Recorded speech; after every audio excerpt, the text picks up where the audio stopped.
Alright guys, last window before the World Cup draw comes out and also the World Cup itself, so let's take this pretty seriously. We've got two teams ranked above us, Australia, Soccer Ashes, make sure we keep them, and Japan. We've beaten Japan pretty well the last couple of times we've played them, okay? So I want 2 wins from this window, and hopefully let's make our way into the top 30 before the World Cup draw. And hopefully we get a good group.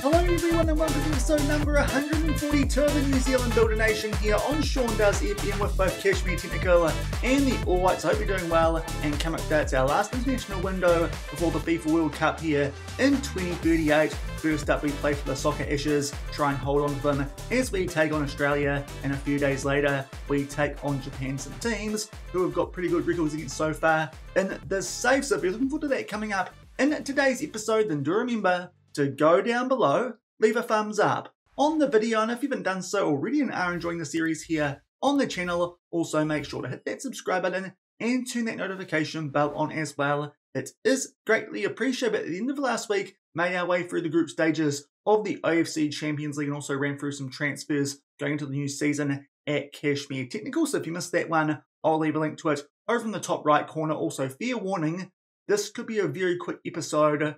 My laptop charger was working about 5 minutes ago. I moved rooms, it stopped working, and it did the same thing last night. Thankfully, currently got close to a full battery, but I really need to go sort this out shortly, so I'm going to be doing that right off the back of recording this episode. Hopefully, they have the right laptop charger in Nelson, because it's not the biggest town, so let's hope I can fix that. Otherwise, might not be too many episodes coming out for you guys this week. We've just played one important game off the back of that one at the end of last week, and it was the Charity Cup. I say important, it's a pre-season trophy here in New Zealand. Have had to make some more tactical adjustments because it was a real struggle for us to beat Western Suburbs by 2-1. All the goals happening in the second half. A very late one to the Hotman de Villiers once we went more attacking with our mentality. But as you can see, the stats, how we were behind in this game, I will never know. Complete domination, which is good, but for some reason we were 1-0 down, albeit for only a couple of minutes. But thankfully, a very late goal from Hotman de Villiers off of the bench does mean we've picked up our first bit of silverware at Kashmir Tech for this season. But that's all that's really happened off the back of that episode at the end of last week. Off the back of this window, we do take on Tapuji Amiri. We'll come back for that tomorrow for the OCL quarterfinals, make our way through that for the rest of this week. And then next week, should get stuck in to the FIFA World Cup. But friendlies coming up today, we're in All Whites mode. Australia, played them a little bit, but to be fair, not as much, since we have taken the Soccer Ashes off them a few years ago. These days, they're 29th in the world, so only a couple of spots above us. They've got Ufuk Tale in charge of manager. We built up a pretty good record against back at AFC Auckland before we moved on because of the registration bug. They've got some good players, Maritic, Caruso, those players that we did see when coming through at AFC Auckland are still in this Australian team, but hopefully at home at Mount Smart, our former home at AFC Auckland, we can pick up a result. And then Japan are ranked a bit higher, but I'm pretty sure our record against them is actually a bit better in terms of picking up wins. They're also managed by an Australian in Cameron Schofield. To be fair, they've had quite a few managerial changes over the last little while. Have Japan, they'll come to that game off the back of a 1-1 draw against Morocco, which is interesting. They're a pretty decent team. In real life, apparently not in this game, because they're equal 41st in the world. Apparently we're better than Morocco, which is a bit interesting. Definitely in FM mode here, because New Zealand not that good. In real life, if you're wondering, we are back down to 33rd in the world. Don't ask me how. Senegal got back up to 31st. I don't know what's going on for Senegal in this save. Any decent team can beat them. They drop down it slightly, then they beat a bunch of mugs, and they get a rise of about 10 places. But we're back down to 33rd. Hopefully some good results in these 2 games in this window might get us up close to that top 30, and we'll see if that has any impact when we eventually do make our way forward to the draw for this year's FIFA World Cup. In terms of our squad going into this window, we're pretty close to being back to full strength, certainly a lot stronger than we were for the last window, and we did take on Senegal as well as Tunisia. Just having a quick look through here, and we're first choice in most areas these days. I think the only issue currently is right wing Chris Jones, still the first choice because Justin Keat picked up an injury. And apart from that, we are at full strength for this one. So it's a very good New Zealand team we've got going into these two games. As I said last window before the FIFA World Cup, hopefully we can pick up some good results, and especially in this first game as we look to hold on to the Soccer Ashes as we take on Australia. And here are the team sheets for this first friendly of this window, and it is for the Soccer Ashes. A couple of changes to our usual best 11 because some players are recommended for only 45 minutes or a bit tight. So we've got Tressel at right back. We've got Billingsley in there. I think that was for Simon Curtis. Also Jones at right wing, and as well as that, Clark in the deep lying playmaker with Field only recommended for 45 minutes. Australia there going with a 4-4 frickin' 2. Thankfully, I've replugged in my laptop and it's now charging, so I just have no idea what's going on with this charger. Hopefully I can find a replacement in town, but an early highlight here of thrown to Australia. Thankfully, Young will break that up. Pumps that one deep there looking for Jones, I think that was, but unfortunately just a bit too deep for him to get on the end of that ball. Now Kosic plays it back in there for Gobby, and Caruso was on the ball, but good work there from Louis Evans, and now Young looks to play it for there for McDonald, but he gets taken out and apparently no foul. This might be a physical one here, albeit Australia. Poor pass looking there for Todorovsky, and we play it forward looking for Young, gets cleared again, and play continues on. Now Lowe will square that one nicely for Caruso. Good early chance, but Tyler Bindon with a good save. Indeed, it was Billingsley coming in for Curtis in this game because he's a bit tired, but a chance there. Thankfully, they put it over the bar, but only a few minutes later, a free kick here in our favour. We take it short there through Tyler Bindon, and a pass forward looking for Pickering. Not too great, but thankfully again Australia a bit loose on the ball. So to be fair, pretty poor stuff from both teams so far in this game, but Tyler Bindon squares that one for Jones. It gets blocked, but then Clark plays it in for George McDonald. It's an EIEI goal. It's home games editing, Shaun. You need to bust out the music. And an EIEI goal for George McDonald. It's been a very scrappy start. Both teams really struggling to link up well, and to be fair, that was also the case with that goal. Rather fortunately, that ball fell back to Clark, then McDonald, who puts it away, and we take an early 1-0 lead. And going forward about 20 minutes off back of that opening goal, now it's another free kick here, pretty similar to where that last highlight started, where George McDonald eventually did score the goal from. Hopefully this time our passing might be a little bit better, and we can actually build something up properly, albeit, as I say that, Pickering, that passes nowhere near Jamie Young, and we give the ball away again. So to be fair, passing from both teams so far hasn't been too great, but Australia, as I say, they actually make their way into the final third. Gobby there will beat Evans. A big chance there for Lowe, but somehow he misses that. He beat Paulson, but thankfully it came off the woodwork, so we're still 1-0 in front, but definitely riding our luck here a bit, and especially it looks like the way we're going to try and play out from the back, but thankfully Curtis just gets in the way. We can get that ball back, but then Pickering a bit slow on the ball there. Lowe plays that one forward to Caruso, who will put it away, and Australia grab an equaliser. And that's just some terrible work from us there, trying to make our way out from the back. Apparently it was this pass here from George McDonald, but to be fair, I think Pickering got a touch on that. Just not a very good one. Australia get the ball high up the field, and Caruso, nice ball through to him. He slots that one past Alex Paulson at his real-life home ground these days, because of course he went to Auckland FC. A little bit of a snake move, that one, but if you get bought by Bournemouth, I suppose, what do you expect? But 1-1 with 15 minutes left in the first half. And that'll do it for the first half. Just those couple of highlights in quick succession. Each team scoring a goal from them. We got one early through George McDonald, but then a poor giveaway, and James Caruso put it away for Australia. They have had more shots on target, higher XG, but the VP overall stats in this game are quite even. Everyone out there is doing a decent enough job, so I think we'll save our 6 subs up for the second half. Might bring on some first teamers if we need to for some bench impact. Otherwise, hopefully they can get some more minutes when we take on Japan. But at the moment, we'll be keeping hold of the Soccer Ashes as it's 1-1. And we've just made our way past the hour mark in this game, and our first player here has dropped down to a red-hearted Sam Clark. So Michael Cornelis-Beale will come on, to be fair. That's quite a good sub. Also, Chris Jones going fairly. We'll bring on the wonder kid in Callum Kelly. And apart from that, the other player in the going a bit fairly on a 6.6 is Jamie Young. Let's bring on Shaun Pearce, another player with quite a bit of potential out of Aberdeen. So 3 subs here for half hour left. Still 1-1. And a couple of minutes off the back of those first couple of subs. Now it's a corner here in our favour. Adam White puts that one far post for Tyler Bindon. Gets pushed in the back there by Roberts. And a chance here for us from the spot. I think it'll be George McDonald who'll be taking this one. looks like it's going to be with his left foot. In fact, it's Josh Pickering who will take this one, goes straight down the middle. Wilson went to the right, he got sent the wrong way, and we are back in front here at Mount Smart, and that at least should make sure Australia don't win the Ashes off us here unless they score twice in these last 20 minutes. But thankfully, that's a big goal from that penalty, and we're back in front by 2-1. And in fact, right off the back of that second goal now, a couple more players have dropped down to red hearts. We've got Ned and Carew on one, actually playing quite well on a 7, but Martin Darman will come on for him, and also Vinicius can come on for Louis Evans. Just going to check here and see if there's any more subs that we do need to make, but I think we're pretty good. We've got one more left for the last 20 off the back of taking that 2-1 lead. And pretty short off the back of those subs off the back of that second goal, now we're down the other end here for a throw into Australia, and they play this one into the final third as well. Jones gets that ball played forward to him there by Ikonovic. Now Grant puts that one far post. Unfortunately, Caruso will pick up a double. Our players are on the right-hand side. That must have been Darman and Bindon. Just didn't really get up, and when it counts against us, they make it 2-2, and still they've got time to win back the Ashes. Unfortunately, we're in front for long here at Mount Smart, but Caruso there, he's a very good striker over in Saudi Arabia, just like George McDonald. They're very similar type players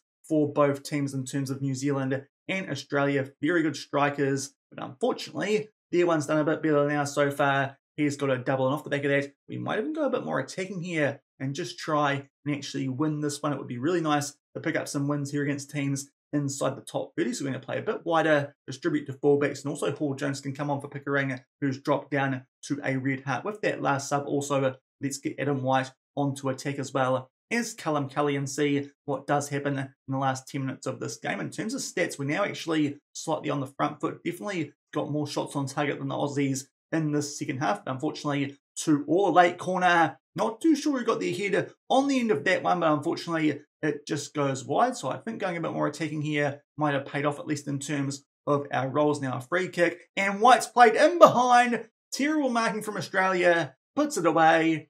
But that was why the terrible marking was, so he was offside. We'll actually go attacking off the back of that as well, because it now feels like might be starting to get on the front foot. Here's Australia, who look to make their way out from the back. Benici plays that one forward to Grant. This is quite similar to the highlight where we actually conceded the first goal, where we got put under pressure, and Caruso did put it away. And Vinicius there with the interception. Now Pearce plays it forward to George McDonald, who puts it away, but unfortunately he was offside. That one was a bit clearer. We went for the wrong man there. I think someone on the right-hand side might have actually been onside, but lots of highlights late here. But unfortunately, we've scored 2 goals, both of them from offside positions. It's a pretty good performance, especially second half. Stats-wise, we really did turn that game around. But unfortunately, went in front twice, and James Caruso pegged us back. So a bit frustrating, that one. It's a 2-2 draw for Australia, but to be fair, they are ranked above us. It's not that bad a result, and most importantly, it does mean that we do keep hold of the Soccer Ashes. We'll come back shortly and get stuck in to our friendly against Japan. And here are the team sheets for the second game of this window. We take on Japan. We are sticking with the 4-2-3-1. Only a couple of changes. We've got Curtis coming in for Bindon, not quite fully fit. Also Phoenix for White. White got a flu, so he's actually not even on the bench for this one. And also Vinicius and Clark, our backup defensive midfielders, they will start this one with the other 2 on minute restrictions or a heavy workload. But so far in the save, we've done pretty well against Japan, even though they're actually higher ranked than Australia. Hopefully this time can pick up a win going in for that World Cup later this year. And just short of the 15-minute mark, first highlight of this game, and it is a free kick here in our favour. Pickering there going far post, it's headed away, and Sakai on the ball. Don't think it's the same Sakai that Auckland FC have just signed. Otherwise, he's doing exceptionally well to still be alive in the save, considering it's 2038. But they do keep the ball here, Japan, down their left-hand side for Azumi. Plays that one in there, albeit that's a really poor pass, and that is Beale who gets us on the front foot. So it's actually Beale coming in for Clark, a switch from what we did in the first game. But Jones squares that one up for George McDonald. It's an EIEI goal, this one, at Sky Stadium, I believe, this game. That's why the seats, they must be yellow. We all saw that at the All Blacks game last weekend. Wellingtonians not too good at supporting their sports at the moment, but Jones there, some good work down the right-hand side off the back of the interception from Cornelius Beale, and a good finish there in the bottom right corner, and yet again, we take an early 1-0 lead. And we've away a long time for the next highlight in this game, but a free kick here in our favour. McDonald with a free kick, it comes off the post. Thankfully, we keep the ball off the back of that and it goes back to Chris Jones. That is a wonderful effort into the top right corner. Bit of help from the woodwork, but to be fair, it denied us from this free kick. As you're about to see, McDonald goes very close, but Pickering plays it back to Jones. Billingsley actually will end up with the assist, but that is a brilliant strike. 2-0 up just before half-time.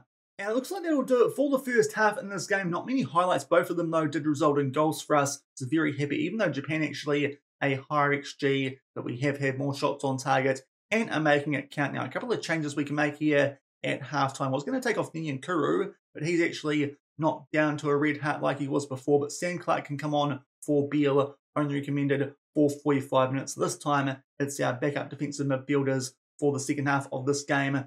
Unlike what I said earlier, where we did switch them from that first friendly against Australia, but this one going a bit better, 2-0 in front over Japan.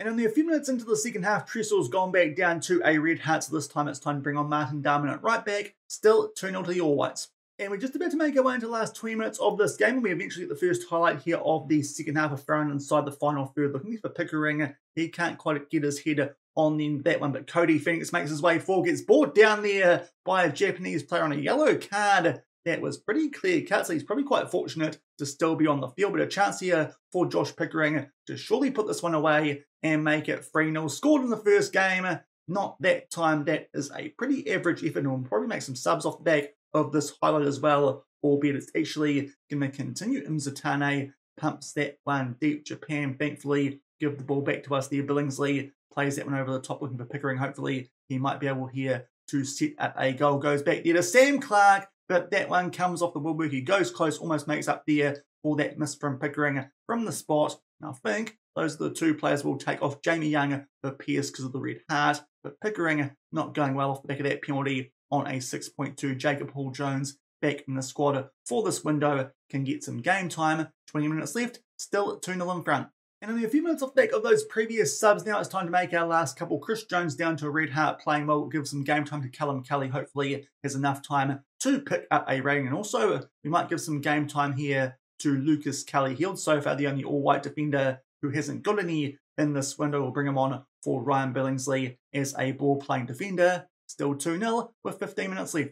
And just making way into the last couple of minutes of this game, and it looks like it's actually going to be a pretty comfortable win for us here over Japan. So maybe Australia should be a bit higher up the world rankings based on this. But as I say that, late highlights here to Japan. That one, though, a corner, it goes over the bar, and that should really wrap this up now as we make our way deep into 4 minutes of added time, albeit another corner here in their favour. And this time Shibuya gets it on target. It might have taken a deflection off of one of our defenders, but because of that, we'll just pull back here a little bit and start to time waste as well, just to absolutely make sure Japan don't burgle the draw of us here. Hopefully we can do enough in this window by picking up this win to go back above Senegal. They are so annoying in this save. I don't know what's going on with them. They beat rubbish teams, they go up the rankings, they play decent teams, they get thrashed, and they still go up the rankings. To be fair, they did beat Nigeria off the back of that game where we beat them the last time around, so maybe that's the reason, but still, they're not beating teams that much better than us, and they don't do it often, so I don't know what's going on there with Senegal, but Japan grabbed a goal back late, but thankfully it won't make any difference, and we pick up a 2-1 win. Goals there to George McDonald, and it was also to Chris Jones, a really good strike there in the first half. They grabbed one back very late there to Japan, but that is a pretty good window. We probably could have held on for the win over Australia, but thankfully make up for it there with that 2-1 win over Japan, and we'll see what that does to our world ranking going in to the FIFA World Cup. And unfortunately, the answer to that question about the world rankings was absolutely nothing. We are still in 33rd, despite that being a pretty good window for us, especially that win over Japan, but we still stay in 33rd below Senegal. To be fair, Turkey have gone above them. Hopefully we'll get them during the course of the FIFA World Cup.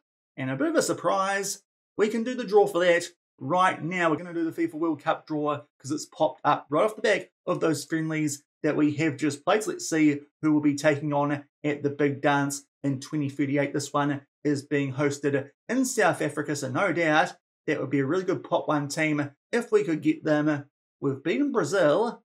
Maybe Mexico or USA could be beatable, but the rest of them are probably going to be quite tough for us, really. Going to be aiming to finish second in our group unless we get Group A with the hosts. Very interesting to see as well that Harry Kane is hosting this one.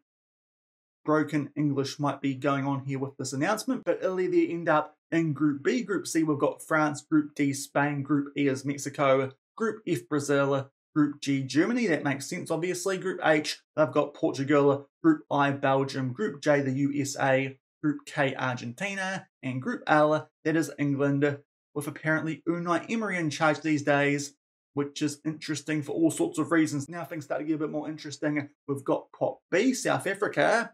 They get joined by Colombia. I dare say that's going to be a pick for a group so far in this tournament because we are in Pot 3, Group B, that is filled up by Nigeria. To be fair, that's not too bad. If Senegal can beat them, we should as well. Actually, just saying, I don't think Senegal are at the World Cup. How are they ranked so high? Anyway, let's go forward to Group C. France joined by Denmark. 2 European teams. Hopefully, that's one we can avoid in Group D. That's not too bad. Japan. Spain will probably thrash us, but we can definitely beat Japan. We've proven that on multiple occasions. Group E, the Ivory Coast. That and Group A are looking pretty good so far because, of course, we did beat the Ivory Coast at the last World Cup when finishing second in our group. Group F, Tunisia again. That's not too bad because we beat Tunisia a couple of windows ago, the same window where we did take on Senegal. At least I think we beat them. I'm pretty sure we did. Going down to Group G, Germany joined by Norway. That's another group that we probably don't want. The 2 groups so far with the all-European teams. Group H, Paraguay. They might be beatable for us, albeit not too sure how often we have taken them on, but that could be another group where we could potentially finish second as long as we actually beat the Pot 4 team as well. Group I, Ghana join Belgium. We're pretty good usually against African teams, so to be fair, currently not too many groups I'll be scared of going into. That might be one of them. Croatia, pretty decent team from Pot 2. Group K, Ukraine join Argentina, European team, and one of the big guns in world football. That might be one to avoid. And Group L, England, they get joined by Chile, who could also be a little bit tricky. So now it's time for our pot. That's Pot 3. And we can go into Group A. So fingers crossed, because this by far I think looks like the weakest group so far in this World Cup, even though it does include the hosts. And we get it. That's an absolute golden draw for us here with the All Whites. South Africa, there's a rugby rivalry at the World Cup, and also Colombia. I think they're not that far above us, so that could actually be a group.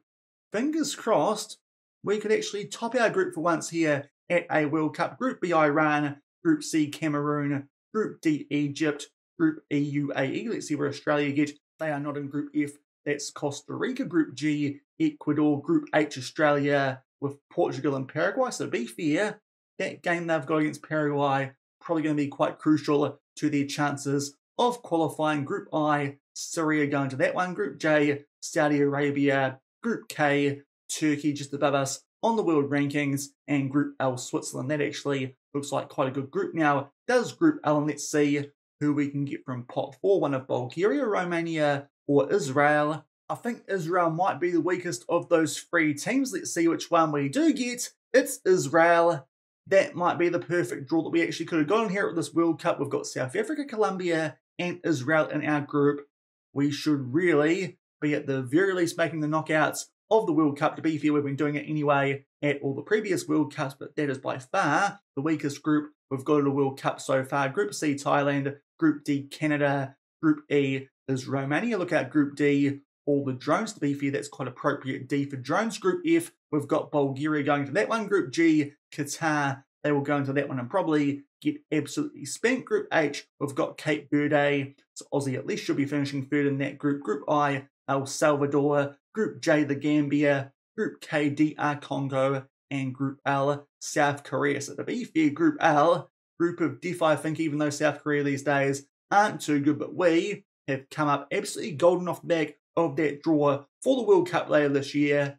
I want to top that group. I'll be pretty disappointed if we don't end up with 7 points at the very least, hopefully 9. That Colombia game might be a bit tricky, but let's go forward and see what the rankings are from this group, and we should definitely handle Israel. South Africa at home, that could be potentially a bit of a banana skin, but hopefully we can beat them. Colombia in 26th, That's the tricky one.